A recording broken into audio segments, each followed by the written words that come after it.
कलाहांडी जिला धर्मगढ़ ब्लॉक रे पंचायत समिति स्तरीय कलाहांडी उत्सव घुमुरा 2026 अनुष्ठित हो जाइछि। ଏହି କଳାହାଣ୍ଡି ଉତ୍ସବ ଘୁମରା କଳାହାଣ୍ଡିର ଗର୍ବ ଗୌରବ ତଥା ସାଂସ୍କୃତିକ ଚେତନାର ବାର୍ତ୍ତାବହ ରୂପେ ସମାରୋହରେ ଅନୁଷ୍ଠିତ ହୋଇଯାଇଛି। ଏହା 6/1/2026 ସକାଳ 8ଟାରେ ମଶାଲ ଶୋଭାଯାତ୍ରା ମା ଭଣ୍ଡାରୀ ଘରଣୀ ମନ୍ଦିରଠାରୁ ପଞ୍ଚାୟତ ସମିତି ଉତ୍ସବ ମଞ୍ଚ ପର୍ଯ୍ୟନ୍ତ ବେଶ୍ ଜନସମାରୋହରେ କରାଯାଇଥିଲା।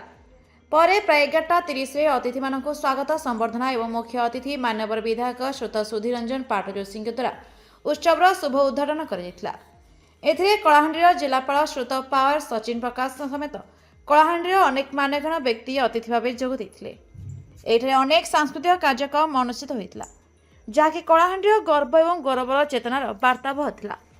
ପରେ ଏଠାରେ ଅନେକ ବ୍ୟକ୍ତିବିଶେଷଙ୍କୁ ମାନ୍ୟବର ବିଧାୟକ ପୁରସ୍କାର ପ୍ରଦାନ କରିଥିଲେ। ଏହି ପଞ୍ଚାୟତ ସମିତି ସ୍ତରୀୟ କଳାହାଣ୍ଡି ଉତ୍ସବ ଘୁମୁରା 2026ର ଆୟୋଜକ କମିଟିର ସମସ୍ତ ସଦସ୍ୟ ତଥା ସଭାନେତ୍ରୀ ଶ୍ରୀମତୀ ବବିତା ପାଟଯୋଶୀ, ବ୍ଲକ ଅଧ୍ୟକ୍ଷା उपसभापति श्रीमती जूली मेहर, उपाध्यक्ष एवं मुख्य संयोजक श्रीयुत सदाशिव नायक, बीडीओ धर्मगढ़ द्वारा सुचारूपे उद्यापन कर Kalahandi Dharamgarh Shatrughna Sahu report, the Republic Odisha 24 news.